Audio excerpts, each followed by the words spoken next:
عاشقت شدم عاشق.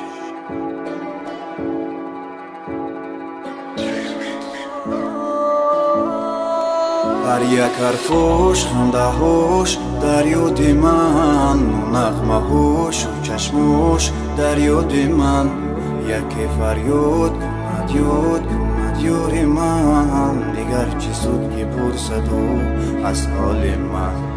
ببین که مردم غمهای تو سرم را خوردن، این روحی نوجوان را بردن. ای خدا زند عاشقت شدم مردم. دردی تو دردها را میدراند قلبها را، بر خاک درم آرام یا پرواز کنم بالا. آن درد مرامم را هم عشق و هم جانم را، چشمانی تو بودن مثل دریا. عاشقت شدم ببین که ناتوانم، تو را دوست داشتنم بود به بهونه. زیغم آرام برایش من میخوانم، و جاهل در دلم تیر میبرونه. عاشقت شدم ببین که ناتوانم، تو را دوست داشتنم بود به بهونه. زیغم آرام برایش من میخوانم، و جاهل در دلم تیر میبرونه.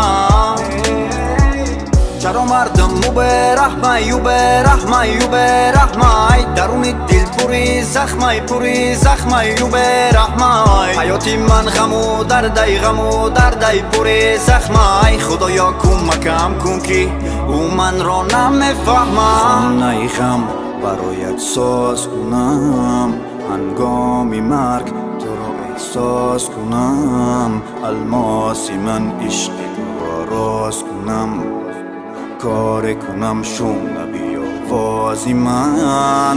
خانه غم برایت ساز کنم، هنگامی مرگ تو را احساس کنم. الماسی من عشق تو را راز کنم، کار کنم شنوی آوازی من. عاشقت شدم ببین که ناتوانم، تو را دوست داشتنم بود به بهونه. زیغم آرام برایش من میخوانم، و جاهل در دلم تیر میبرونه.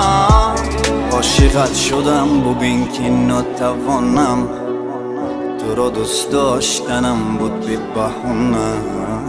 زیغم آرام برایش من میخوانم، و جاهل در دلم تیر میبرونه.